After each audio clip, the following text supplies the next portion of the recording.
Vamos lá, Deus abençoe a tua vida, que você possa ser abençoado nessa noite, que a tua família, a tua casa seja ricamente abençoada. Bem, vamos continuar a nossa aula da semana passada. Nós falamos sobre o arrebatamento já, né? Depois nós falamos sobre a ceia, falamos uma parte do tribunal de Cristo, não completamos ainda. E falamos também da questão das coroas, né? Então hoje o que nós vamos fazer? Para ajudar você que está em casa, que a semana passada nós colocamos as coroas, né? E houve algumas controvérsias, né? Eu lembro que o Elton mandou um recado de uma coroa que eu não tinha colocado aqui. Depois a pastora Cléia também adicionou outra. E para ficar bem claro, então eu vou colocar as coroas. Mas para você que está chegando agora, deixa eu explicar o que nós estamos falando. Nós estamos falando do arrebatamento, né? Então, o arrebatamento ocorre aqui, vou colocar a letra AR de arrebatamento. Já falamos sobre isso, não vamos voltar mais nesse assunto. Usamos Números capítulo 10. Depois nós olhamos, colocamos algumas coisas que vão acontecer aqui, nesse quadradinho aqui, que é a Nova Jerusalém. Nós falamos de algumas coisas que vão ocorrer lá dentro da Nova Jerusalém. Então nós falamos da ceia, né? Vamos voltar nisso.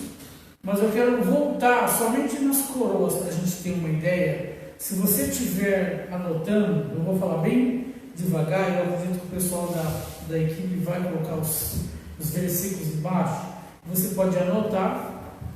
Enquanto a gente vai ministrando a aula, você anote e depois nós vamos deixar um espaço para você fazer pergunta, né?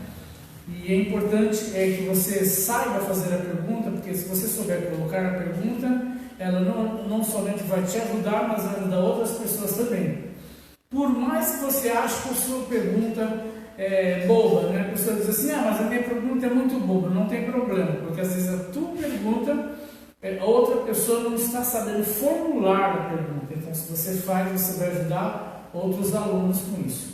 Então, vamos lá, vamos recapitular. Só que agora nós vamos colocar algumas coroas a mais. Então, agora está bem completo.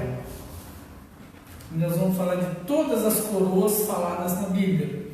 Então, não vamos falar somente aquelas do galardão. E é importante entender que coroa, quando ele fala das coroas, que a gente vai falar daqui a pouco, não quer dizer coroa literal, tá certo? É uma forma de alegoria, tá? Então você precisa entender quando a Bíblia fala de literal e quando a Bíblia fala de alegoria. Então, as coroas são alegorias, né? Se você for observar, cada uma dessas coroas tem uma finalidade. Então, não é literal. Então vamos lá, a primeira coroa dessa nova fórmula, só um instantinho.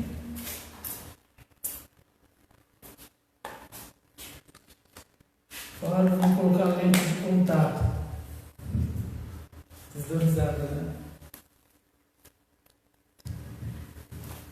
Não dá para ver no quadro, né? Pode deixar, na hora de colocar eu coloco uma letra bem forte e ajudo vocês.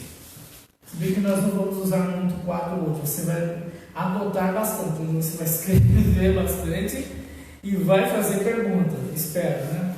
Então vamos lá. Primeira coroa que nós não falamos na semana passada, eu vou falar agora. Coroa de espinho. Pastor, essa coroa está dentro dos galardões? Anote. Você vai descobrir algumas coisas. Primeira coroa que nós encontramos aqui é a coroa de espinho. João capítulo 19, versículo 2. Então anote. Essa coroa de espinho está em João capítulo 19, versículo 2. Algumas coisas eu vou ler aqui para a gente ganhar tempo, tá bom? Porque o parte dessa aula a gente já deu a semana passada. Então vamos lá, coroa de espinho, João capítulo 19, versículo 2. Esta é para quem desafia o pecado e decide ficar ao lado da santidade. Esta é uma coroa de dor e sofrimento. provocada pelo mundo, mas é uma coroa de alegria e satisfação provocada por Deus. Que coroa que é essa? Então nós vamos colocar, nós podemos colocar assim como se fosse, eu anotei aqui, renúncia e cruz. Então se você tem uma vida de renúncia, uma vida de cruz, de evangelho, de transformação, com certeza isso vai te trazer dor e sofrimento. Mas lá no final, isso vai render outras posições no reino na hora do galardão. Tá certo? Não é literal. Você não vai ver nenhum cristão por aí com uma coroa de espinho. Não, Jesus usou esta, mas deixou para nós que no lugar de coroa de espinho nós vamos ter renúncia, renúncia, cruz, sofrimento. Essa é a nossa coroa, tá? Que tem a ver com a cruz. A segunda coroa está em 1 Coríntios capítulo 9, versículo 25. 1 Coríntios capítulo 9, versículo 25. É a coroa corruptível. Não confunda incorruptível. É coroa corruptível que a Bíblia fala. Essa coroa corruptível você vai encontrar em 1 Coríntios 9, 25. Repetindo, 1 Coríntios 9, 25. Esta é uma premiação dos que buscam fama nesta terra. Recompensa que acaba em glórias passageiras, mas não tem nada a ver com o currículo cristão. O que isso quer dizer? Muitas pessoas durante a sua vida vão querer coroas corruptíveis, que é a fama, é a glória desse mundo. Então isso tudo é passageiro. Então quando você vê uma pessoa procurando fama, ela está procurando esse tipo de coroa, mas ela é corruptível. Ela não serve para a sua vida cristã, não serve para a minha vida cristã, mas ela está aí à disposição de todo mundo que queira, Eu te aconselho não buscar, tá bom? A quarta coroa, nós falamos semana passada, mas nós vamos dar uma recapitulada. Terceira. Obrigado. Então, terceira. A terceira é coroa de alegria. Coroa de alegria. Em algumas versões diz gozo. Está em Filipenses 4:11. Essa coroa, semana passada, nós falamos o seguinte: quem viveu a maior parte da sua vida em tristeza, chega lá e recebe essa alegria. Mas em Filipenses 4:11 está escrito para a gente poder entender essa coroa aí, tá bom? Vai anotando se você perdeu alguma.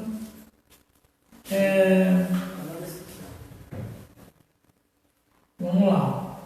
Nesse texto, Paulo nos dá a entender que essa coroa é a sua coroa, porque está vendo que os irmãos em Cristo são firmes na fé.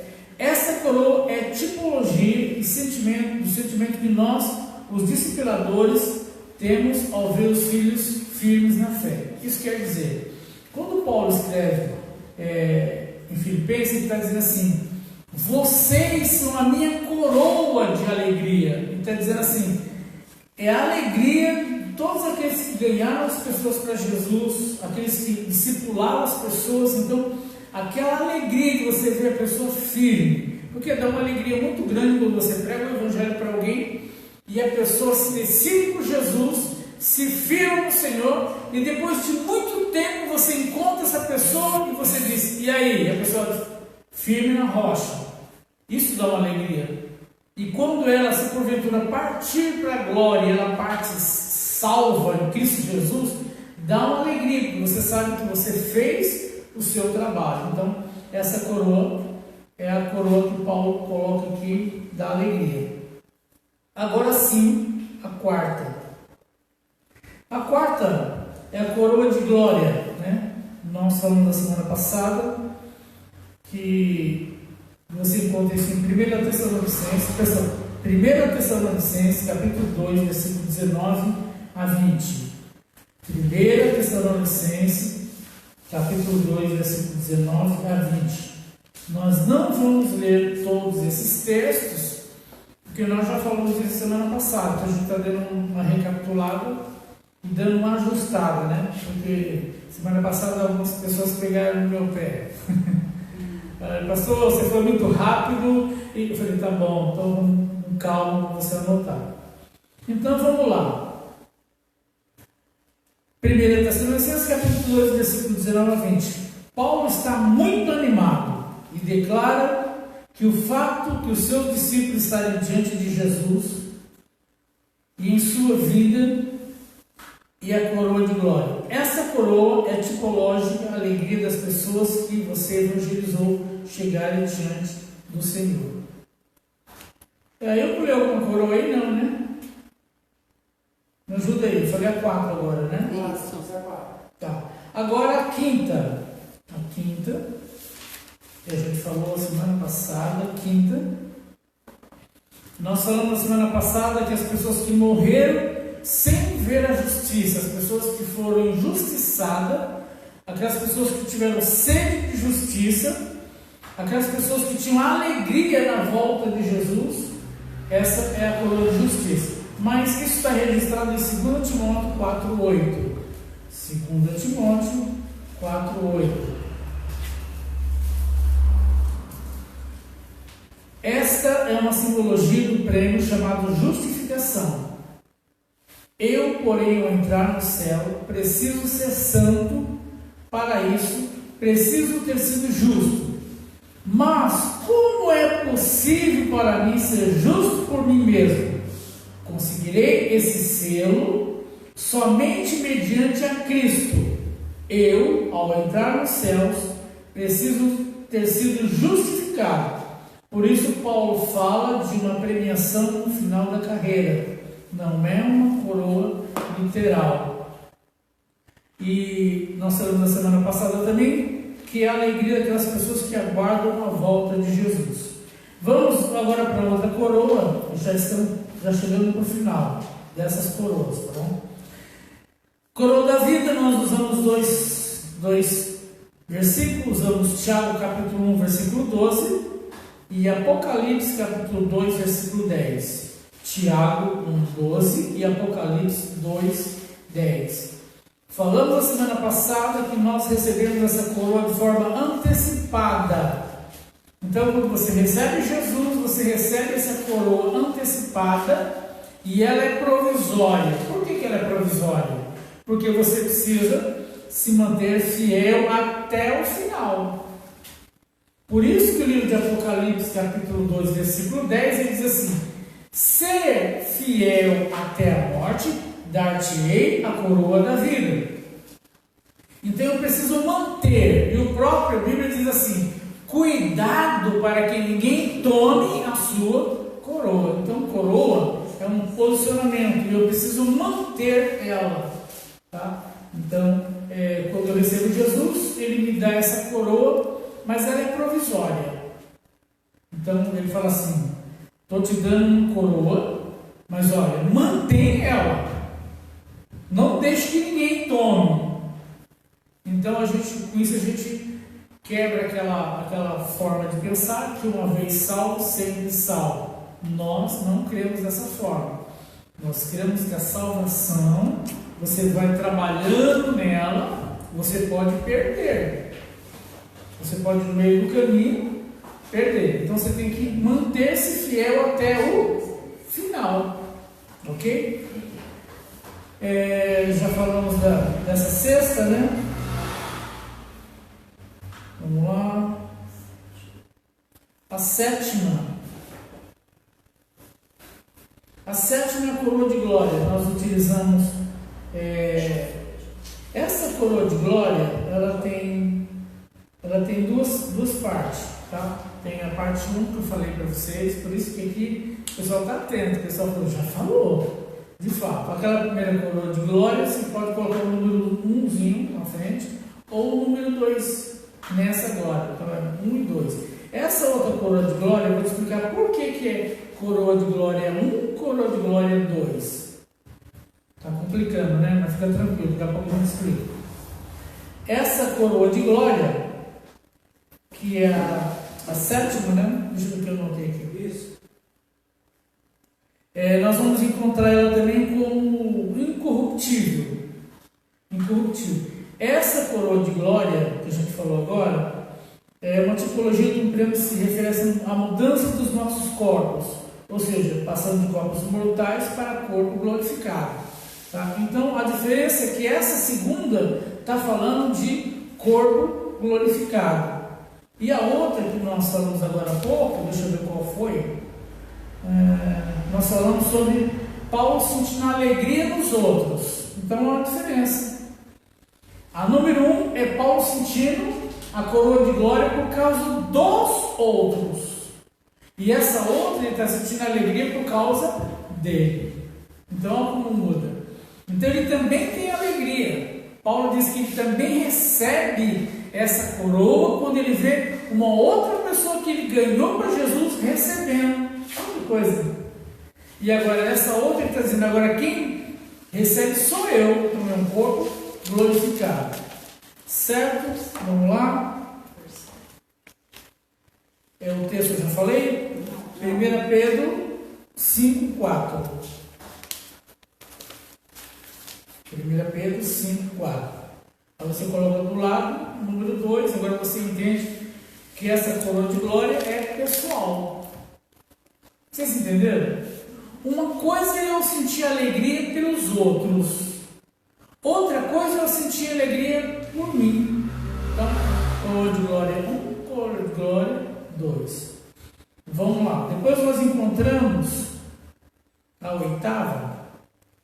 Você vai encontrar no livro de Apocalipse, capítulo 12, versículo 1, onde vai falar coroa das 12 estrelas. Você pode dizer assim, nunca ouvi falar disso. Coroa das 12 estrelas, está em Apocalipse, capítulo 12, versículo 1. É a glória exclusiva para a nação de Israel. Não importa o quanto essa nação, às vezes, tropeça, faz isso, aquilo, mas é um povo escolhido pelo Senhor. Então essa coroa das 12 estrelas pertence à nação de Israel. E por último, a 9, a coroa mais importante, que é a coroa de ouro. Coroa de ouro, ela é exclusiva, anote no seu caderno. Coroa de ouro, que está em Apocalipse 14,14. Apocalipse 14,14. Essa coroa é exclusiva de Jesus. Então essa coroa ela é tanto literal quanto espiritual e escatológica. Tá? Então, com isso a gente tira aquela visão de que nós vamos chegar lá e o Senhor vai colocar um monte de coroa na nossa cabeça. Aí os irmãos ficam fazendo conta, né? Bom, já tem da justiça, da alegria e tal. Haja cabeça para colocar coroa. Não é, isso é posição. Então, no reino de Deus, essas coroas são posicionamento, né? Que nós vamos receber diante do Senhor.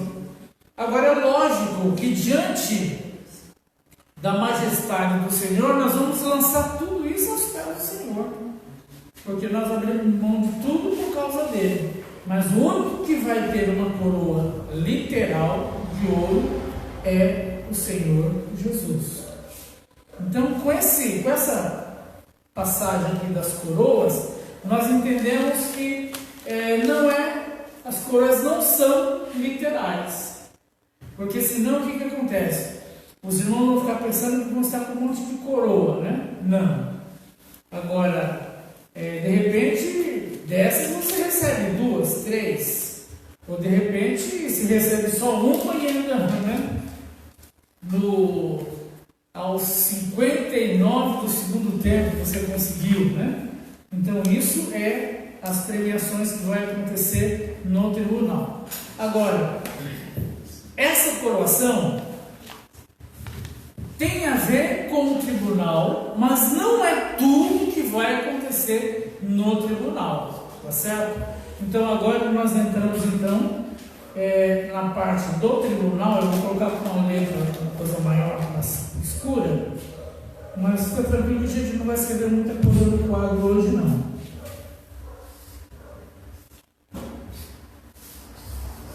Eu vou colocar aqui só tribunal, só para você saber.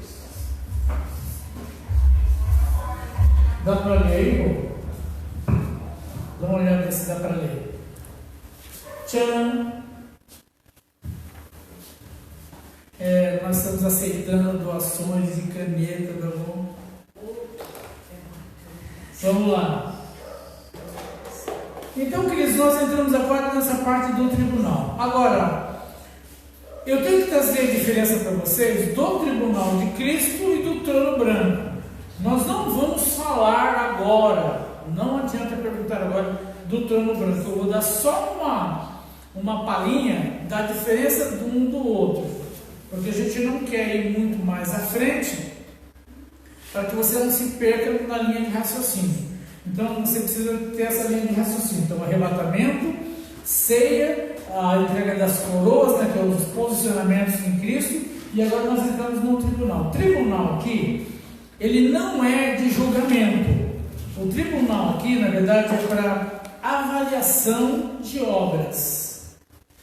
O tribunal de Cristo é para avaliação de obras.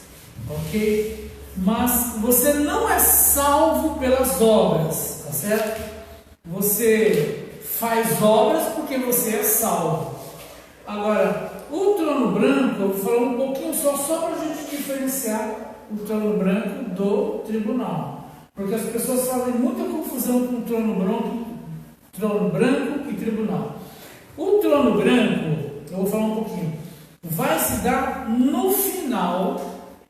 O trono branco vai se dar no final para julgamento dos ímpios. O trono branco vai se dar no final para julgamento dos ímpios. Cristãos lavados e remidos no sangue do Cordeiro que subiu no arrebatamento, ou até mesmo aqueles que foram ressuscitados no meio da tribulação, que foram salvos no meio da tribulação, esses não comparecem no trono branco, tá certo? O trono branco, ele vai servir para nos lembrar o que está escrito em Mateus capítulo 13, versículo 24 a 30. Mateus 13, 24 a 30, onde ele fala assim, que ele vai pegar o trigo e recolher no celeiro, e o joio vai ser queimado, tá? Então, esse joio é o que foi semeado na época do milênio, tá bom? Nós vamos entrar agora nesse ponto. Segurei. Apocalipse capítulo 20, versículo 11, tem uma coisa importante do trono branco.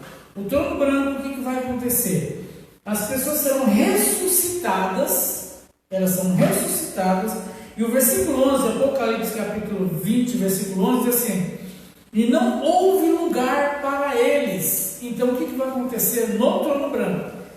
Segura o tribunal aí, tá? A gente vai para o trono branco só para fazer uma diferenciação, depois a gente volta na nossa aula que é o tribunal, tá bom?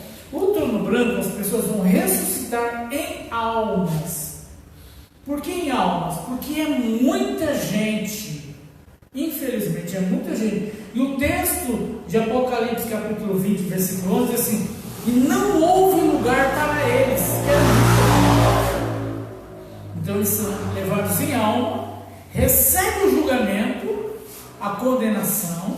Depois que eles recebem a condenação, então eles recebem um corpo corruptível. Aí infelizmente é lançado agora no lago de fogo ou inferno, literalmente agora, tá? Agora, esse julgamento, como é que vai acontecer? O Senhor vai criar lá uma corte que vai ajudar a julgar essas pessoas. De que forma? Jesus fala assim: naquele grande dia, se levantarão os ninivitas e condenarão vocês, porque aqui está alguém maior do que Jonas e vocês não deram ouvido. Então, naquele grande dia, você vai montar um tribunal não, um julgamento mesmo, e os ninivitas vão julgar eles. Está lá em Lucas, diz assim: naquele dia, os ninivitas vão se levantarão em juízo para condenar vocês, porque vocês não quiseram me ouvir. E eles ouviram Jonas e se arrependeram. E aqui tem alguém maior do que Jonas. Depois ele diz: e naquele dia a rainha de Sabá, olha ele citando reis, a rainha de Sabá será levantada em juízo, condenarão vocês, porque ela viajou todo aquele espaço para ouvir Salomão. E Jesus disse: e aqui está alguém maior do que Salomão. Então, esse julgamento que vai se dar lá no trono branco, essas pessoas então recebem a sua sentença, que eles já sabem dessa sentença, e infelizmente eles são lançados lá no inferno. E dá uma tristeza, porque quando eu li o versículo 11 do capítulo 20, me deu uma tristeza, porque diz assim: não houve lugar para eles. Então é muita gente. Aí eu paro um pouquinho aqui e pergunto para mim e para você: será que dentre essas muitas pessoas que passarão por essa segunda ressurreição, que é a segunda morte, será que você não pode mudar o quadro de pelo menos uma pessoa? Pensa aí. Ou será que nós estamos tão acostumados com o nosso, eu sou salvo, glória a Deus, aleluia, mas eu sempre digo o seguinte: Deus não te salvou simplesmente por te salvar. Seria muito egoísmo. Ele te salvou com propósito, para você alcançar outras pessoas, para que elas não passem por essa segunda ressurreição e pela segunda morte. Então fica para nós pensarmos um pouquinho. Aí a gente sai um pouquinho do nosso egoísmo, né? Quantas pessoas você livrou do inferno? Então é para a gente pensar um pouquinho, tá certo? Agora a gente volta para o assunto do tribunal. O trono branco, eu só dei só esse apanhado só para a gente ver uma diferença, tá? Porque as pessoas elas fazem uma confusão. Elas acham que o cristão vai comparecer diante do trono branco. Não, o trono branco é juízo. São as pessoas que não foram justificadas diante do Senhor. Então essa não é para aqueles que foram salvos pelo Senhor. Agora sim a gente volta para o tribunal. O tribunal de Cristo é a avaliação de obras. Eu volto a dizer: eu faço obras porque eu sou salvo. Não sou salvo pelas obras. Então eu vou fazer obras que eu vou alcançar o coração do Senhor. Não, ele diz assim, que nós somos salvos pela graça e pela fé. Não vem de vós, é dom do Senhor, para que ninguém se glorie. Porque a pessoa pode dizer assim: eu sou salvo porque eu mereço. Na verdade, ninguém merece nada a não ser a morte. Agora, a graça do Senhor de nos alcançar. Tá certo? Então vamos lá. O texto básico para nós entrarmos nisso está em Romanos, capítulo 14, versículo 10. Romanos, capítulo 14, falei que nem o... Não posso falar o nome dele aqui porque vai ficar registrado aí, mas ele fala 14. Eu fico muito perto dele e eu acabo falando 14 também. É 14, tá? Conta aí. Versículo 10. Diz assim: pois todos nós havemos de comparecer ante o tribunal de Cristo. Todos nós hamos de comparecer diante do tribunal de Cristo. Agora vocês sabem que é todos nós, os cristãos, que vamos comparecer diante do tribunal de Cristo. Tribunal é a avaliação de obras, certo? No versículo 12 diz assim: cada um dará conta de si. Então está dizendo que quando nós estamos aqui dentro da Nova Jerusalém, e já teve as coroas, e as coroas elas vão estar ligadas a isso aqui também. Tá? Então o julgamento, a avaliação de obras tem a ver com o que eu vou falar agora e com as coroas.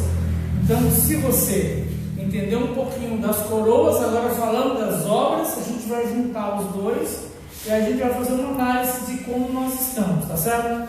Então vamos lá. Então Paulo escreve isso em Romanos 14, versículo 10, nós lemos o versículo 12 também. Agora, vamos agora para 2 Coríntios, capítulo 5.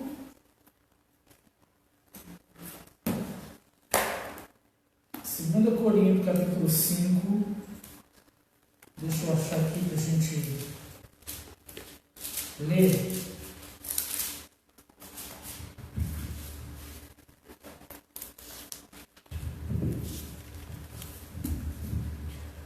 Segunda Coríntios, capítulo 5.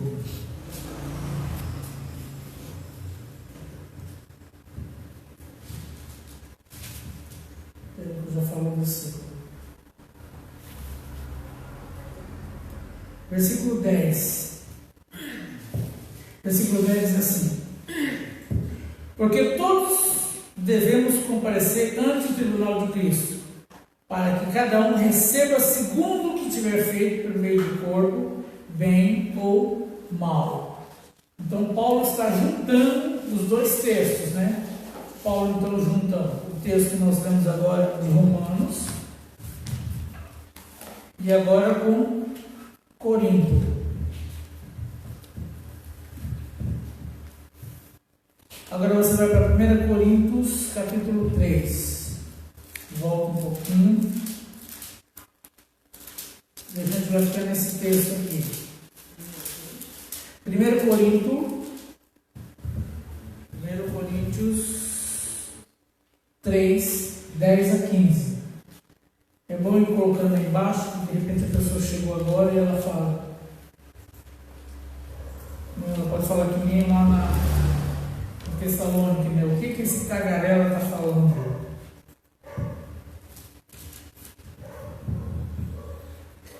Vamos lá. Do versículo 10 ao 15, diz assim: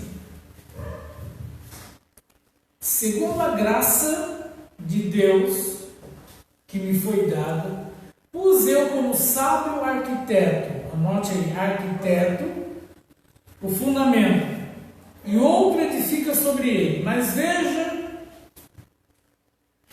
cada um como edifica sobre ele, porque ninguém pode pôr um outro fundamento além do que está posto, a qual é Jesus Cristo.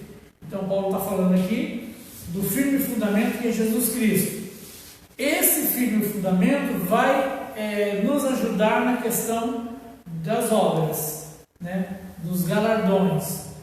Vamos lá. Se alguém sobre esse fundamento formar um edifício de ouro, prata, pedras preciosas, madeira, palha e feno, a obra de cada um se manifestará.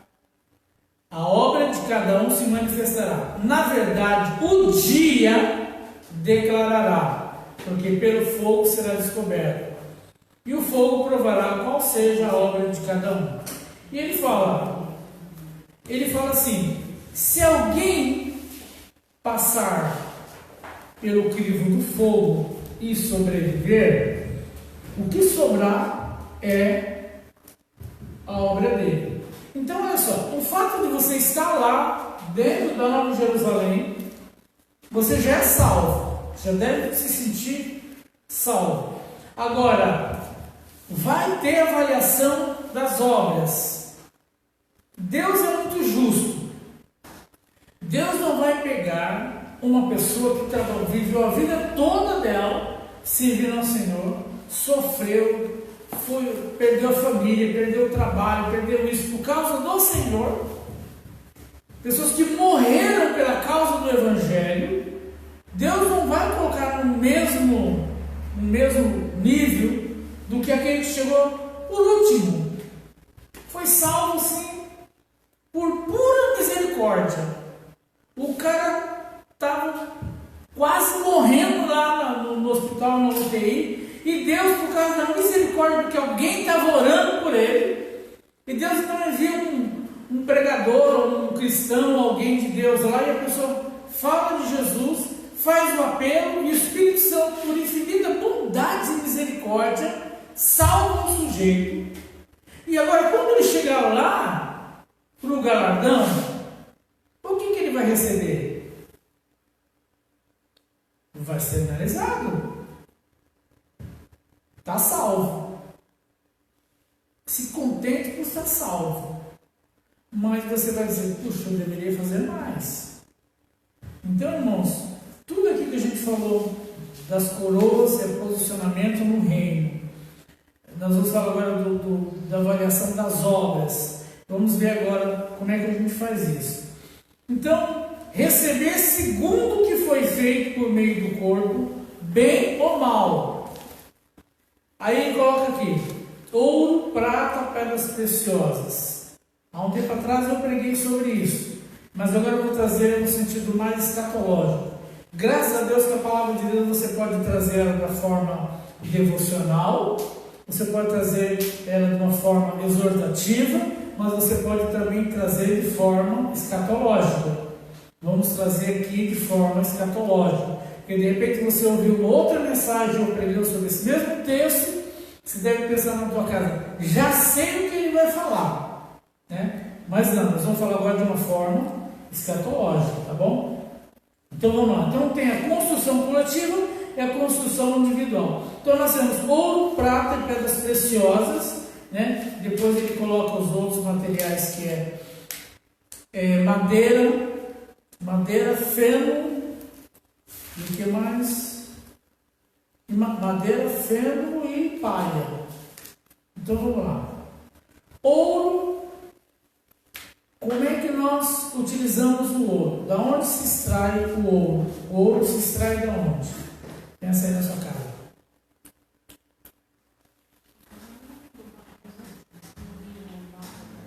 Oi? Quase, foi na trave. O ouro se extrai da profundeza. Para extrair o ouro, gasta tempo, não gasta? Ou você acha que você sai descendo aí a rua do Damasceno e tropeça em ouro? Ah, eu achei uma pepita de ouro aqui. Não, pode ser ouro ninho, né? Mas não é ouro, não. Então o ouro, ele é extraído da profundidade. Para extrair o ouro, muitas vezes até quebra rocha. Esse dia eu estava vendo, eu fiquei curioso para saber como é que o pessoal trabalha com pedras preciosas e ouro, né? Até perguntei para o Pedro, né?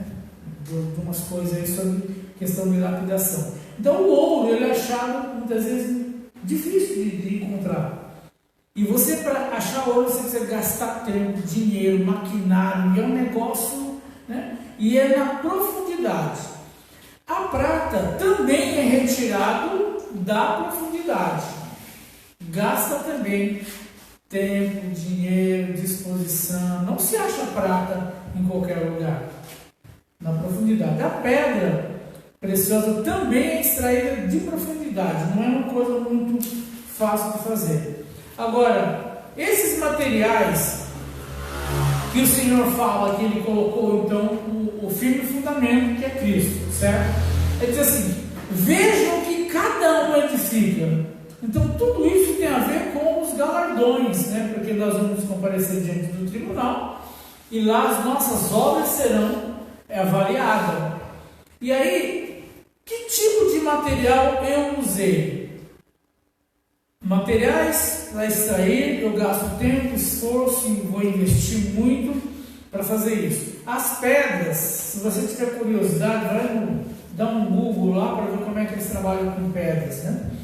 E a pedra, ela é bem minuciosa para trabalhar, leva tempo. E você põe para cá, e para cortar, tem que cortar com água, e tem que fazer um negócio. Gente, para você trabalhar com pedra, para fazer ela ficar preciosa, porque a pedra bruta, ela não tem valor. A pedra bruta não tem valor. Agora, o que é o valor da pedra? É quando ela é trabalhada. porque vai tirar a sujeira, a imperfeição, dá aquele toque do artista. Agora, a pedra, quando a gente acha, ela vai precisar lapidar, vai ter esforço para fazer isso, precisa cuidado, paciência e perícia. Então a pedra, nós podemos colocar assim, o nosso caráter. O nosso caráter. É fácil trabalhar no nosso caráter? Não. Porque dói, né? E tem que ficar. Tem um molde dessa pedra para ela ficar preciosa. Ela vale muito de acordo com como ela foi trabalhada. E trabalhar no nosso caráter não é fácil. Esses dias eu estava conversando com a pastora Clara e ela vai se lembrar que eu falei para ela assim: eu preciso ser trabalhado no fruto do Espírito. Eu preciso ser trabalhado no fruto do Espírito chamado paciência. Gente, como é difícil. Eu já estou vendo glória a Deus lá no fundo, lá dizendo. Como é difícil. Porque tem hora que a gente fala: não é possível. Mas eu já expliquei. Explica de novo. É o caráter sendo forjado. É isso que nós vamos apresentar. Então, essa pedra preciosa, ela leva tempo, cuidado, paciência, perícia, para ela ter valor. Então, o caráter que tem valor, ele precisa ser bem trabalhado. E quando nós estamos sendo trabalhados, como é difícil. Nós gostaríamos de ir para o céu pedra bruta. Mas você diz: não, pedra bruta aqui a gente não aceita. Não tem valor. Aí olha só, a prata, ela, além de ela vir das profundidades, ela vai precisar de uma manutenção. Quem já vendeu prata? Prata, depois de um tempo, ela fica como? Não, você pode falar, não tem problema. Fica escura, suja. E o que eu tenho que fazer para ficar bonita? Polir. Então, a prata é a manutenção. A prata tem a ver com a nossa fé. A prata, no Velho Testamento, tinha a ver com o preço pago. Então, vou dar uma voltadinha aqui no Velho Testamento, só para a gente entender. No Velho Testamento, toda pessoa, ele tinha um valor para o sacerdote. Então, pagava isso em prata. Isso chamava santificação. Santificação é um preço pago. Não confunda santificação com santidade. Santidade é o ato de alguém que foi santificado. Então, o sujeito pegava uma porção de prata, tinha um peso de prata, então pagava uma prata que era santificação para aquela pessoa. Por isso que Jesus diz assim, Paulo fala assim: nós não fomos comprados com prata, nem com sangue de animais, nem com sangue de Jesus. Então, nós somos santificados pelo Senhor. Então, não confunda. Então, a prata, ela tem a ver com a santidade, a santificação que já foi paga, que é a prata, e também a manutenção da fé. Não tem uma hora que você está com a fé meio escura? Você não ficou assim, com a sua prata meio escura? Então, você tem que ir lá dar Então, acrescentar manutenção. Então, para a prata ficar vistosa, ela precisa ser polida. Então, isso dá trabalho. Então, olha só esses materiais que o Senhor coloca aqui, que são os materiais que nós vamos construir na nossa vida. Seja na nossa casa, no ministério. O firme fundamento é aquele, não muda. Agora, se eu quero lá na Nova Jerusalém receber galardões, receber premiação, lá no Bema, isso aqui vai ser analisado. Depois ele fala do ouro também, né? O ouro, ele precisa de 1000 graus, né? Para tirar as imperfeições. E esse ouro fala de sofrimento.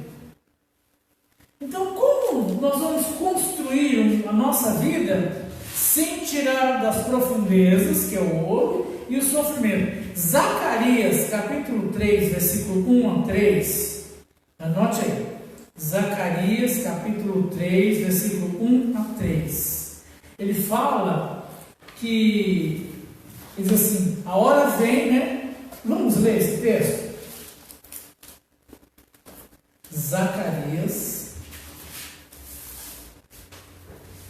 Vamos lá. Zacarias 3 diz assim: Eis que envio meu anjo, que preparará o caminho diante de mim. E de repente virá ao seu templo o Senhor, a quem vós buscai, o anjo do concerto, a quem vós desejais. Eis que diz, vem o Senhor dos Exércitos, versículo 2: Mas quem suportará o dia da sua vinda? Qual que é o versículo? Versículo 2. Perdão, eu falei Zacarias. Gente, apaga Zacarias. Eu estou com Zacarias e coloca Malaquias. Está aberto. É muito interessante. Eu lendo aqui, porque aqui tem alguns irmãos, né, que estão aqui. Eles falaram, aonde fui? Não, eu estou lendo aqui. Então, Malaquias. Malaquias, coloca aí embaixo do vídeo aí. Coloca aí, falha do pastor Neto.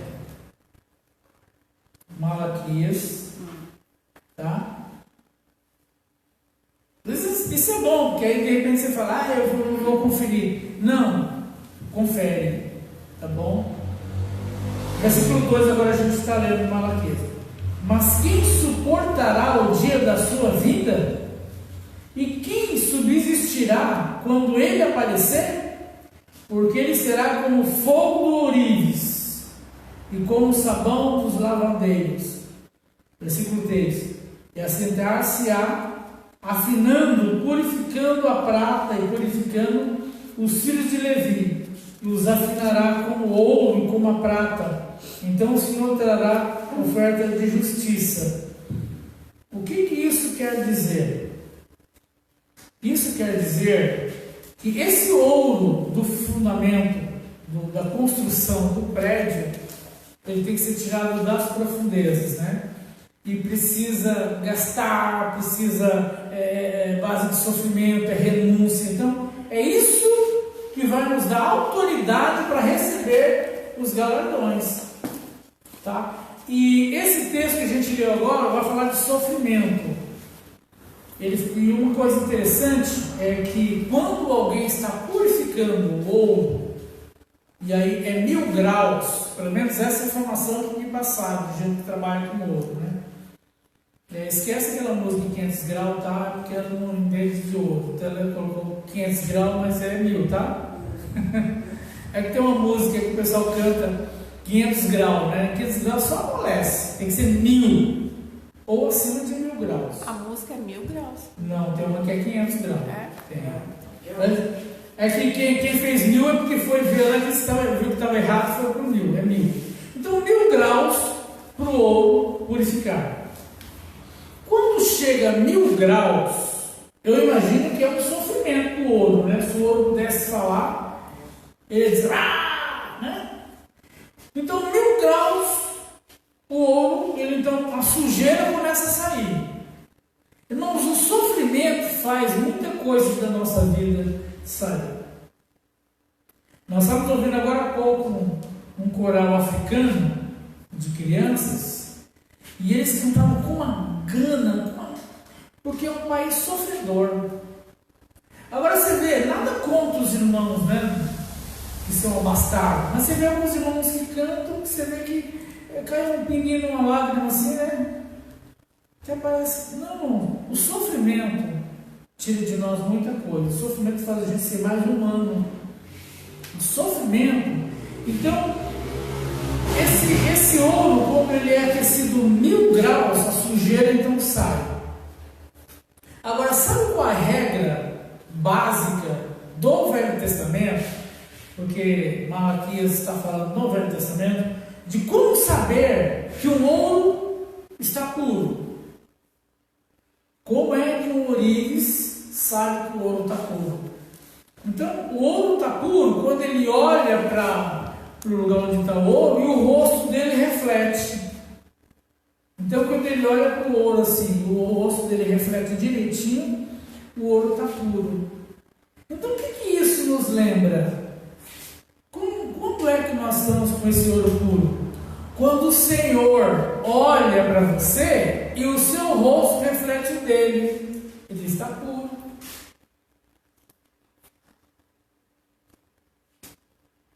Foi cruel agora, né? Se ele olhar e ele tiver impureza, o rosto do Senhor fica assim meio... Mas quando ele olhar e o rosto refletir, então Deus olha para você, né? Jesus olha para você e o seu rosto reflete o dele e diz: está pronto, o ouro está puro, já estamos em impureza. Então, esse ouro é o ouro que nós vamos trabalhar na nossa vida para a gente comparecer lá. Tá? Então não é fácil. Agora, eu quero me deter aqui num texto da pedra.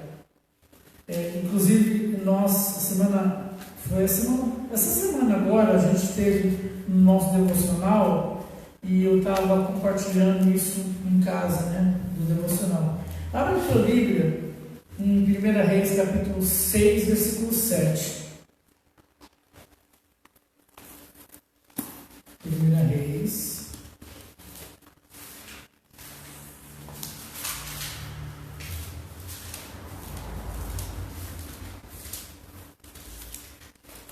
Acho que da próxima vez eu vou com alguém para ficar ali. Eu vou ler os textos, a pessoa vai lendo, né? Eu vou colocar aí alguém para fazer isso. 1 Reis 6, versículo 7. Então vamos ler esse texto. A gente vai juntar ele com os galardões. Vamos lá. Diz assim. Anote embaixo para o pessoal saber. 1 Reis 6, 7. E edificavam-se a casa com pedras preparadas, como as trazia se edificaram, de maneira que seu martelo, nem machado, nem nenhum outro instrumento de ferro se ouvia na casa quando edificavam. Se a gente ler só esse texto, se a gente fazer uma junção, nós não vamos entender. Então vamos lá. Deus deu uma planta para Salomão. Primeiro deu para Davi. Ele falou assim: Davi, você o templo é esse aqui, mas você não vai construir porque as suas mãos têm sangue. Então quem vai edificar um templo para mim é o seu filho Salomão. Davi gostaria, porque Davi sentiu isso. Davi disse: eu moro em palácios e a tenda do Senhor está lá jogada, né? Eu vou fazer um palácio, alguma coisa. Aí o Senhor gostou da ideia e disse: tá bom, Davi, mas quem vai fazer é o seu filho Salomão. Então Deus deu uma planta para Salomão. A planta que Salomão tinha era a planta do tabernáculo, só que era 10 vezes mais. Então, se lá no tabernáculo tinha uma pia de lavar as mãos, no templo tinha 10. Era tudo 10 vezes no tabernáculo.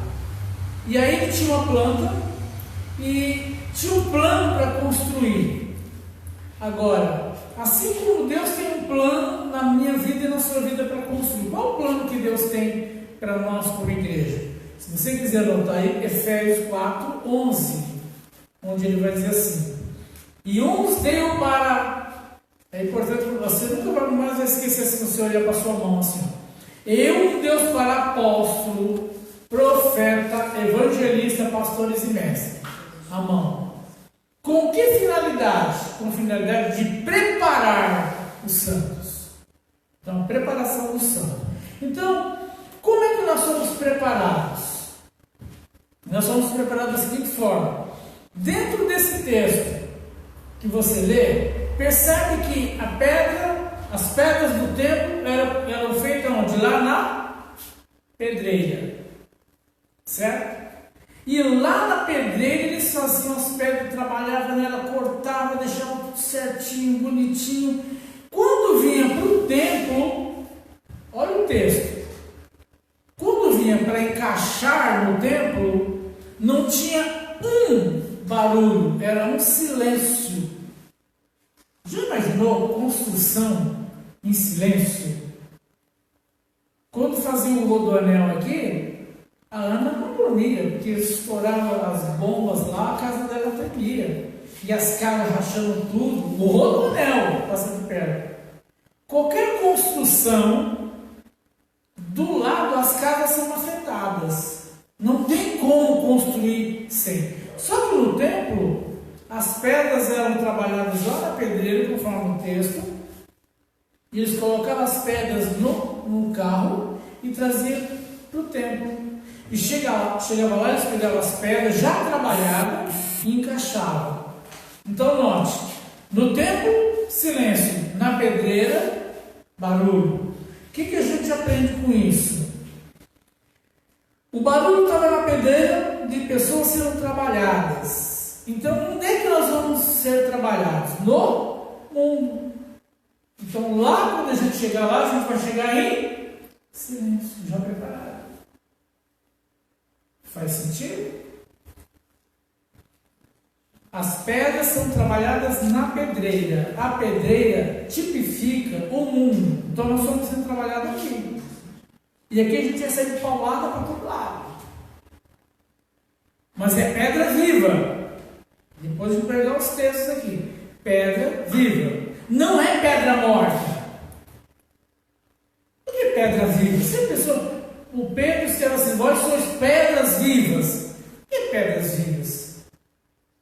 Porque pedra morta, você pega a pedra morta, você faz o que você quiser com ela. Não é fazer com a viva. Então essas pedras, Rosângela Lins, eram trabalhadas na pedreira. A pedreira é o mundo. Então nós estamos sendo trabalhados agora. Quando a gente chegar aqui, é silêncio, já está preparado. Aqui é no céu é silêncio, já está tudo certinho. Todo mundo já sabe o que vai fazer. Eu não sei ver anjo, né? Olhando a mão dizendo, você viu? O que a gente vai fazer hoje? Não sei. O que o Todo-Poderoso falou? Não sei. Não, está tudo certo. Tudo em harmonia. Então, uma pedra trabalhada lá significa trabalho duro. E ela é, irmãos, Deus não quer que nós sejamos tijolo. Tijolo é tudo certinho, né? Você pega um tijolo e joga no outro e encaixou. Um dia eu vi o Odair fazendo uma parede, pegava um tijolo todo do mesmo tamanho, postura, e coloca a linha, né? Coloca a linha, né, Odair? Coloca a linha e vai colocando o tijolo, não tem o que errar, é todo do mesmo tamanho. Agora eu quero ver ele fazer com pedra. Uma barrigudinha, uma assim. Agora o Senhor trabalha em cada um. E quando ele vai trazendo, vai encaixando tudo direitinho. Encaixando. Só que esse trabalhar é na pedreira. E é ali que o couro come. É ali que o Evangelho bate na gente.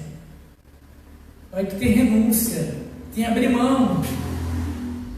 Às vezes a pedra, né, tratando de pedra, ela está com um calombinho, que eu não vou levar esse calombinho. Aí o cara fala, não vai caber, porque eu preciso de uma pedra mais ou menos nesse estilo para encaixar ali. Não, eu quero levar no calombinho, não, você não vai levar. E como é pedra viva, fazendo uma alusão, ela pode sair fora da pedreira e ir embora. Mas ela tem que ficar lá. Quer um pedaço, que é para encaixar no outro. E a gente vai se encaixando. Esse aqui está demais. Esse aqui não vai dar.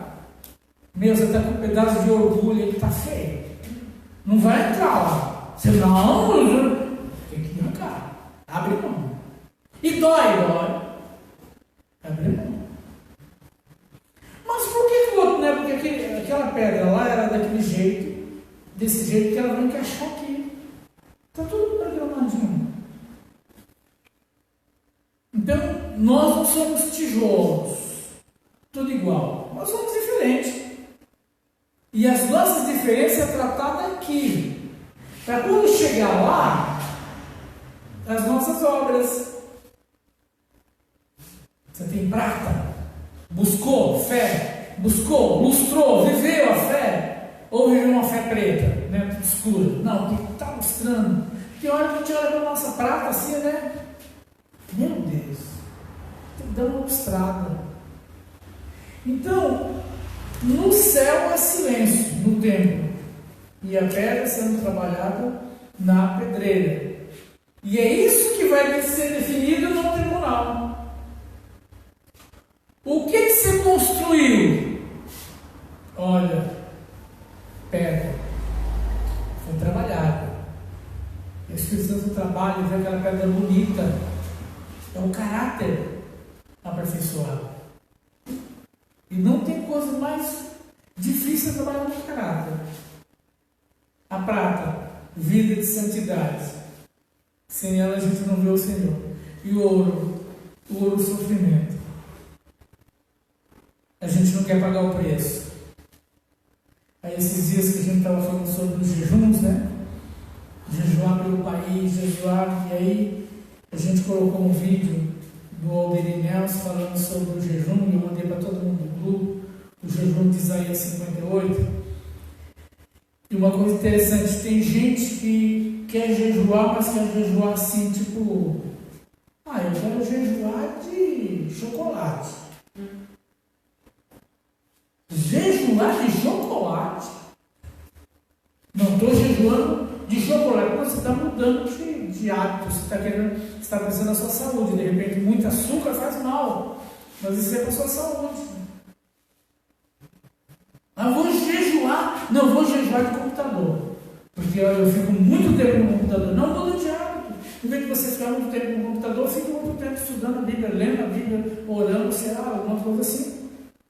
Mas o ouro é que é custoso. E a gente quer jejuar daquilo que não custa nada. Eu falei, por exemplo, tem gente que talvez não é direto, mas pode ser que tem gente que jejua de jiló.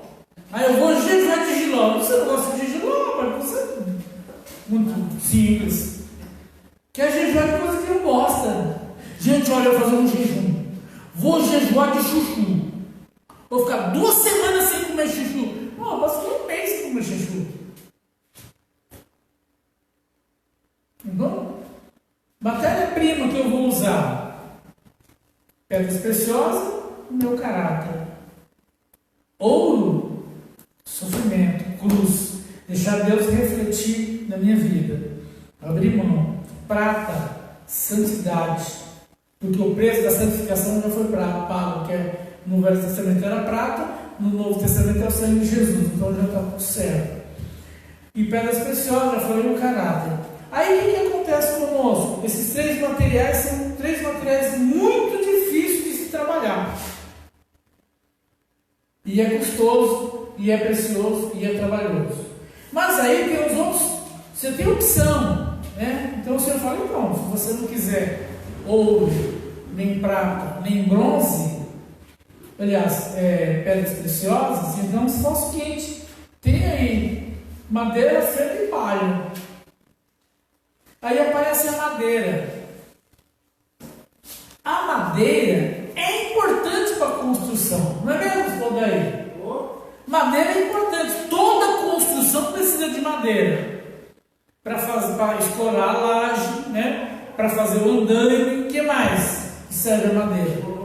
Para coluna. Então você pega a coluna e cava o chão lá no tal, né? Você que é construtor, cava o chão, faz a coluna, coloca o ferro, coloca as madeiras do lado e amarra as madeiras, a madeira fica ali. Mas quando você vai inaugurar a casa, você não vai deixar a madeira lá, né? Você vai fazer o que com ela? Tirar a madeira. Mas aí, sabe o que a gente faz? A gente fala, vamos aproveitar essas madeiras, vamos fazer uma puxadinha. Deixa em cima da laje. Deixa em cima da laje uma gente usa, nunca usa, não vai poder ser, vai por mim, eu sei o que é isso. E aí a madeira, a gente então vai querer construir de madeira. Mas a madeira, ela é da superfície. A madeira é o evangelho fácil. A madeira é o evangelho fácil. Na maioria das ocupações, as casas são feitas de quê? De madeira. E onde eles acham as madeiras? Jogada. Resto de construção. Alguém que construiu uma casa, né? Construiu uma casa e a madeira era para a coluna, para os andames, e diz, essa madeira não serve mais, e joga aí, o senhor passa ali, não pagou nada. Pega a madeira, põe nas costas e leva embora. É isso que você vai construir a sua vida. Só que quando chega lá, esse evangelho fácil vai queimar. O evangelho fácil, sabe aquele evangelho da prosperidade maluca, doida? Aquele evangelho é madeira. E a madeira também está ligada no egocentrismo. Egocentrismo. O que é o egocentrismo? O ego no centro, o homem no centro. Então o que ele faz? Ele passa um verniz, né, na madeira para valorizar. Então ele passa um verniz. Quando ele passa um verniz na madeira, ele vai querer o quê? Elogio. E aí é o ego. Nossa, como você prega bonita, pessoa, aquele verniz. Oh, maravilha, gente, como eu sou bom. Gente, você canta muito. Eu que dei aula para ela em Barros. Né? Aí entra o ego. É o verniz. E quando não me elogiam, eu fico bravo. Gente, vocês não perceberam o verniz que eu passei aqui? É o egocentrismo. Não é o cristocentrismo. O nosso evangelho é Cristo. Aí, só fazer uma colocação aqui para a gente entender. Lá no Velho Testamento, quando o Senhor instituiu a caixa da Arca da Aliança, ela era feita de madeira de acácia, representando um homem. Madeira de acácia é uma madeira dura de trabalhar. Igualzinho o meu coração e o seu. Talvez o Senhor seja um pouquinho melhor que o meu, mas sujeito duro de trabalhar é essa madeira de acácia. Mas aí o que o Senhor faz? O Senhor não disse, faça a arca e passe uma tinta. Faça a arca e passe um verniz. Se fizesse essa arca de madeira e passasse um verniz, o pessoal, nossa, olha que madeira bonita. Mas o que o Senhor fez? Reveste ela de ouro por dentro e por fora. E deixa a madeira no meio. Então a gente entende que toda a glória é dele. Não é para onde se gloriar. E a madeira utilizada aqui, então se eu construo em cima desse fundamento de madeira do ego, quando chegar lá, o fogo passa. E aí a madeira não vai dar muito certo, porque a madeira é encontrada na superfície. Então, qual é o evangelho que nós temos construído na nossa vida? Se nós entendemos que nós somos arrebatados, se nós entendemos que nós temos as coroas, que é os posicionamentos para o rei milenar com Cristo, se nós entendemos tudo isso, então nós precisamos preparar agora, porque você está na pedreira de Deus. Agora, como é que nós estamos deixando trabalhar? E aí nós encontramos depois o feno e a palha. O feno, eu já disse aqui em outra pregação, que o feno é uma erva seca, uma erva morta que foi retirada da água. A água a gente sabe que é vida. Então é você construir a sua vida em cima do firme fundamento que é Cristo. Ainda bem que você tem esse firme fundamento, mas você faz a sua vida ali no feno, que é uma erva sem água, que só serve para alimentar animais, quando na verdade nós somos alimentos de ser humano. Porque nós somos no Senhor, presta atenção, no Senhor nós somos o pão da vida. Tá? Então nós podemos alimentar as pessoas por causa do Senhor em nós. E depois nós temos a palha. Esses três elementos nós encontramos na superfície. E é assim que nós vamos montar a nossa vida. Mas esse verniz que a gente acabou de falar, do orgulho, do egocentrismo, ele lá na pedreira já fica muita coisa, né? Então é para a gente parar um pouquinho para olhar. A palha faz volume, mas não tem peso. O feno é seco e não resiste ao fogo. E todas essas obras, ela com o tempo, ela vai se dissolvendo. Então, quando nós chegarmos aqui no tribunal, e Paulo diz assim: havemos de comparecer, todos nós havemos de comparecer no tribunal. Tribunal é o bema. Tribunal é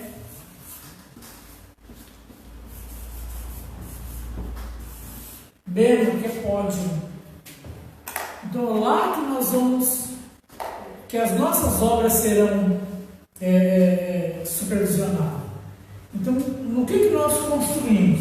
Então, percebe que essa aula, tanto no começo como no meio, né, como das coroas e como dos materiais usados, tem a ver com a premiação. Então, qual premiação você acha que vai receber? Os três primeiros materiais são muito difíceis de trabalhar. Então nós podemos chegar lá com o caráter todo deformado. E aí, por graça e misericórdia, nós somos salvos. Mas não vamos receber nada do Senhor. Então qual é a vantagem? Qual é a vantagem dessa festa toda e a gente... Então, para a gente pensar um pouquinho, a premiação será com os materiais que nós tiramos das profundezas. Então, irmãos, uma das coisas que nós vamos aprender muito é com os princípios das dores. A gente começa a ficar mais humano, né? A gente começa a entender qual é o nosso papel aqui nas bodas. Então, irmãos, não é simplesmente ser levado no arrebatamento, mas o que vai acontecer lá? Isso que a gente ainda não falou das vestes que a igreja vai utilizar lá, as vestes que Jesus vai utilizar lá nesse tribunal. Agora, enquanto isso está acontecendo, a Nova Jerusalém está descendo e ela vai terminar depois de 7 anos, né? Então, a festa da premiação entre coroas, entre premiação pelas obras e casamento, vai levar 7 anos. E aí, no final de 7 anos, a igreja chega com Jesus. E aí fica para nós: o que nós estamos fazendo? O que nós estamos construindo? Então a gente observa que nós não temos pago um preço nessas coisas, porque é mais fácil pegar material reciclado, né? É mais fácil pegar material de superfície. É o evangelho superficial. Sabe aquele evangelho que a pessoa diz assim: você não precisa jejuar, pode ficar tranquilo que nós, os pastores aqui, vamos jejuar por você. Você fala: nossa, que maravilha, eu não preciso jejuar. Não, nós aqui vamos jejuar por você. Olha a madeira e o feno aí. Não, você só traz o seu dízimo e está tudo certo. Nós vamos orar por você e Deus vai te alcançar. Quer dizer, eu não tenho que mudar de vida, não tenho que obedecer ao Senhor, não tenho que observar os princípios do Evangelho, o princípio de Jesus. Então é um Evangelho muito fácil. Nós ainda não sofremos as perseguições. As perseguições vai mostrar o ouro. Eu vi uma matéria esses dias, porque infelizmente a nossa televisão, os canais abertos, eles passam aquilo que é o rotineiro, né? Começa acho que 6 horas da manhã, né? 6 horas da manhã tem o telecurso segundo grau, depois é coronavírus 1, coronavírus 2, coronavírus 3 e tal. Depois tem o SPTV, coronavírus. Depois à tarde tem o esporte, coronavírus. Só fala de coronavírus. E aí não se fala de outra coisa. Lá na China, as igrejas estão sendo destruídas. Por quê? Porque eles entenderam que o Evangelho, a cruz de Cristo, não tem feito bem para o país, mas não chega aqui para nós. Então, qual é o material que a gente está utilizando para essa construção, para que a gente possa receber os galardões? Eu vou agora dar uma paradinha só e que você possa, dentro desse contexto que a gente falou de coroas e premiação, você possa fazer as perguntas e a gente vai responder algumas perguntas aí sobre as coroas e sobre a questão do tribunal. Se você não fizer pergunta, eu vou fazer uma pergunta para você. Veio, Rosângela, se tem alguma pergunta em cima disso. Arrebatamento 1, coroas e o arrebatamento coroas, não. Tribunal coroas e tribunal premiação pelas obras. Vocês entenderam tudo? Então eu vou sortear um de vocês para vir aqui explicar para mim, pelo menos as coroas. Né, pastor? 2 minutinhos para você. Tem alguma pergunta? Não, o pessoal está assimilando. Assimilando? Ok, a gente aguarda um pouquinho. E aí, eu queria que você compartilhasse aí, você colocasse e escrevesse aí o que Deus falou com você. O que Deus chamou a tua atenção? Se você escrever assim, Deus não chamou a minha atenção de nada, então eu vou dizer para você, acho melhor você assistir no outro canal, deve estar falando Big Brother uma hora dessa. Tá? Mas o que Deus falou com você dentro desse contexto de coroas e tribunal? O que tocou no teu coração? O que te balançou, te fez você pensar um pouquinho? Eu quero que você compartilhe aí para a gente interagir aqui com vocês, tá bom? Karina está perguntando sobre o trono branco. Pode repetir? O trono branco está na descrição aí do comentários. O trono branco eu não vou entrar agora porque eu só dei só uma apanhadinha só para diferenciar do Tribunal de Cristo. O trono branco a gente vai falar lá na frente. Mas está embaixo, o pessoal da equipe colocou aí os escritos. Só dá uma olhada nos comentários, que à medida que a gente vai falando, eles vão escrevendo aí os versículos. Tá bom? Mas é importante porque numa sala de aula presencial a gente pode olhar para o rosto dos alunos e interagir e ver como eles estão entendendo, né? Mas como daqui eu não estou te enxergando, né? Você está olhando para mim, então você dá o feedback aqui para nós, colocando aí, escrevendo aquilo que Deus falou no teu coração. Se você não tem nenhuma pergunta, se você entendeu tudo, então pelo menos coloca aquilo que chamou a tua atenção, aquilo que Deus falou no teu coração, aquilo que Deus colocou para você mudar, né? Porque se a palavra ela não muda a nossa vida, então é só informação. E nós precisamos de informação e seguida transformação. Ok? Começa perguntando daqui, para todo mundo escutar. Então eu vou começar daqui. Tá vendo? Onde vocês virem assistir as aulas. Então vamos lá. Explica para mim aí, o que chamou a tua atenção? A questão do evangelho fácil, que o Senhor fez uma contrapartida com a Arca da Aliança, né, que é revestida de ouro por dentro e por fora, e a madeira fica no meio. que se entenda que a glória pertence ao Senhor. E a questão do evangelho fácil, que se procura a glória para si mesmo, né? A prosperidade. Só um instantinho, será que está dando para escutar? Senão eu vou pedir para dar um microfone. Segura aí a sua pergunta enquanto a produção vai arrumar A Karina está falando refletir sobre nossas atitudes. É o que Deus falou que com Deus ela. falou com você. Puxa, que bom. Então, nem vou perguntar quais atitudes, né? Mas, enquanto a produção vai arrumar mais um microfone, aqui vocês vão aí já colocando a pergunta ou dizendo aquilo que Deus falou no teu coração. Enquanto isso, vai pensando também, tá? É porque aqui tem uma galera. Posso falar o meu já? Que eu estou perto da citar. Tá perto aí, então fala. Jesus tem que ser o centro. Jesus tem que ser o centro. Ok? Será que o microfone. Acho que ela pode vir aqui falar aqui. Você pode vir aqui e falar próximo. Vamos lá. Mais alguma pergunta aí Não. na live aí ao vivo? Vamos lá.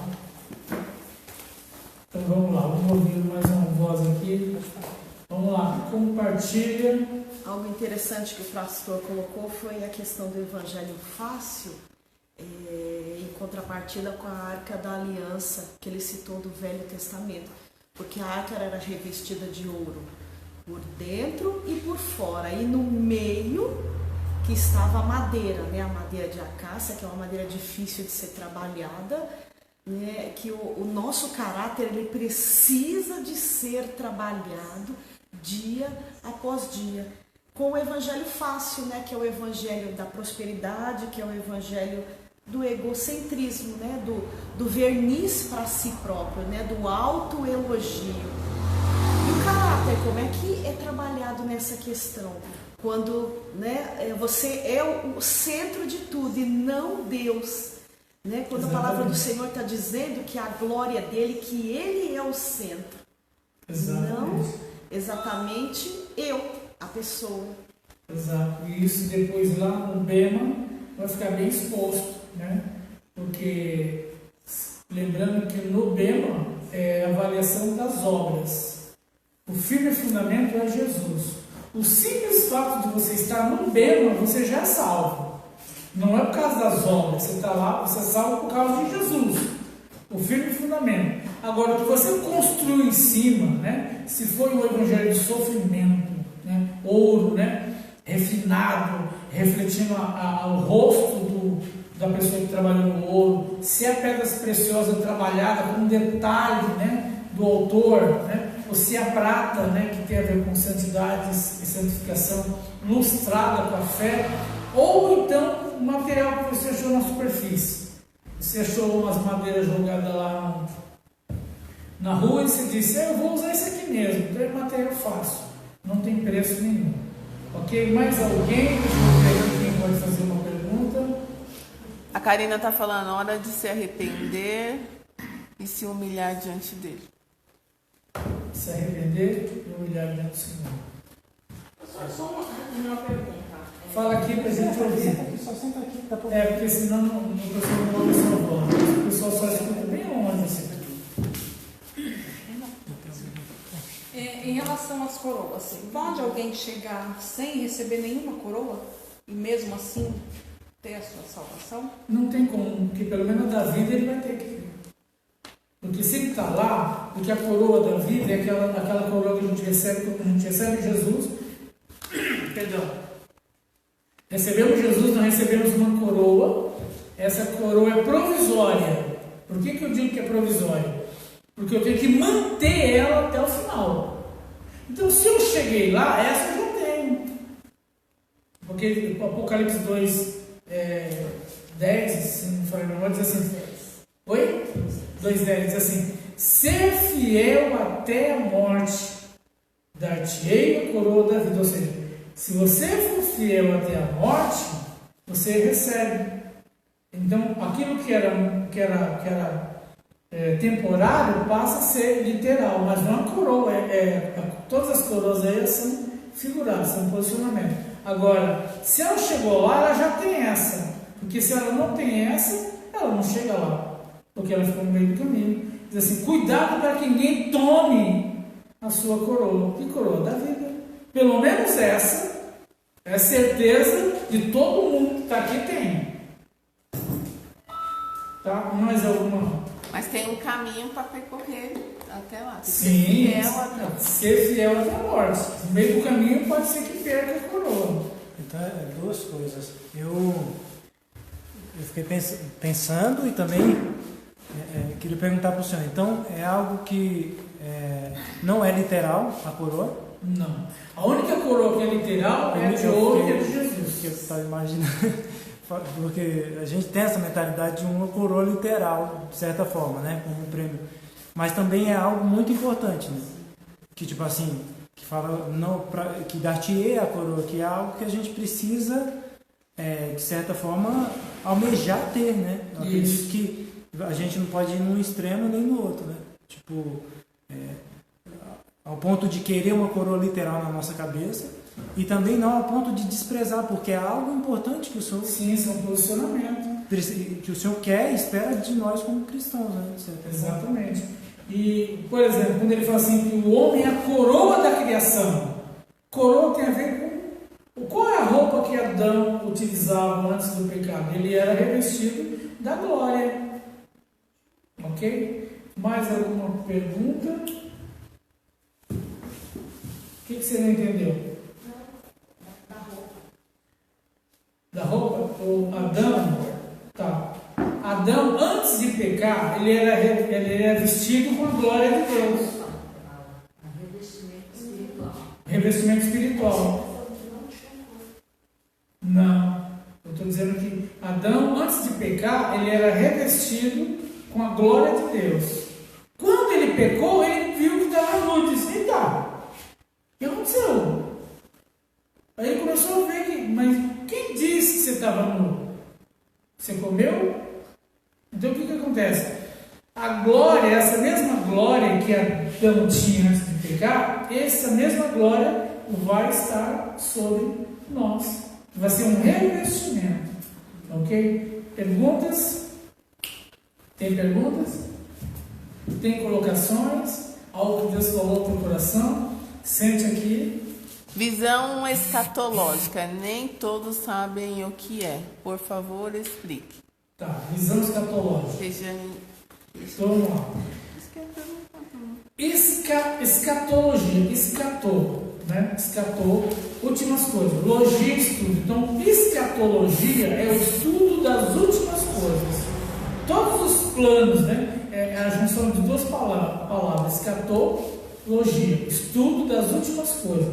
Então, esse é o plano. O que é uma visão escatológica? É uma visão de todas as coisas, né, do plano final do Senhor. Então, quando a gente fala de trono branco, de bem, essas coisas aí, é uma doutrina das últimas coisas, ou seja, ensinamento das últimas coisas. Então, visão escatológica é visão das últimas coisas. Ok? Pastora, algo que Deus falou no teu coração, sente aqui para a gente ouvir a tua voz. Mas senão a gente não consegue ouvir. Se bem que embora seja visão das últimas coisas, mas é um assunto muito atrelado ao presente. Sim. Então, assim, é para se ter uma perspectiva do futuro cuidando do nosso presente. Porque não dá para você visualizar um bom futuro se você não atenta ao seu presente. Então, a escatologia, de certa forma, ela vem nos estimular Sim. a viver de uma forma que nos prepara para esse futuro que o Senhor tem para nós. Isso mesmo. Partindo desse... Tem que sentar aqui, senão a gente não consegue. Uma pessoa não ouve.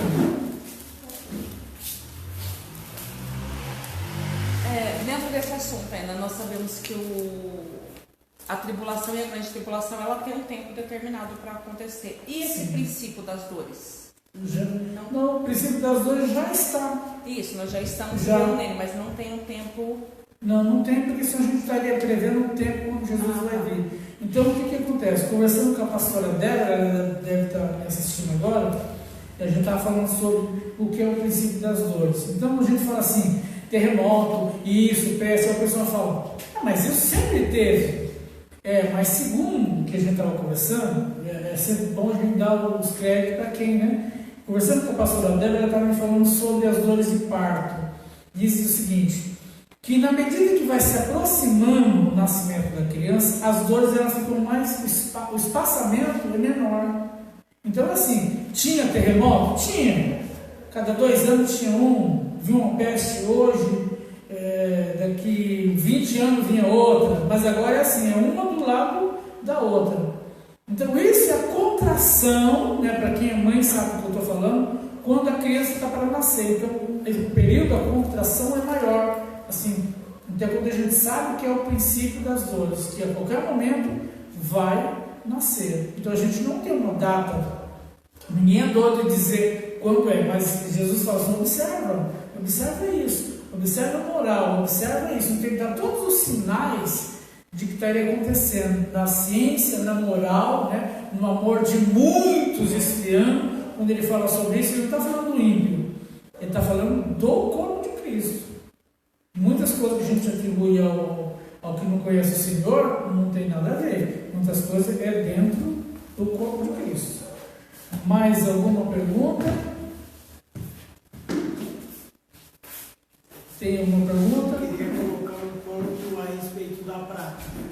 É porque assim, só o polimento na prata ela suja em menos de 2 horas.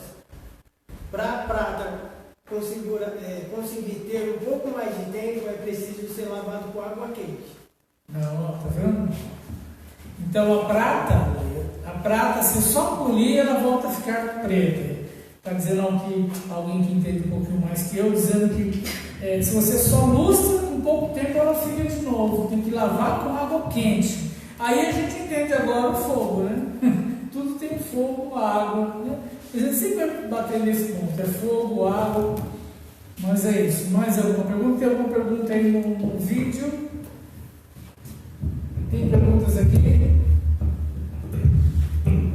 O que Deus falou com vocês? Resume em duas frases que Deus falou com você. Pode falar daí mesmo, 2 frases.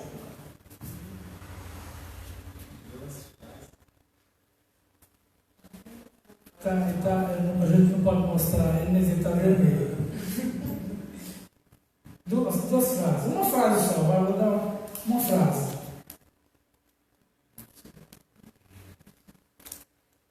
Resume em uma frase.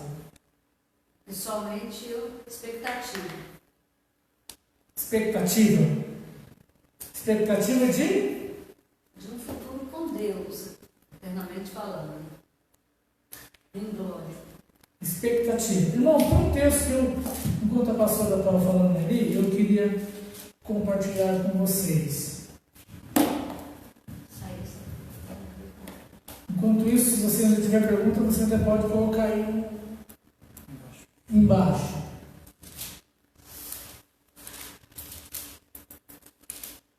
Daqui a pouco eu falo qual é o texto.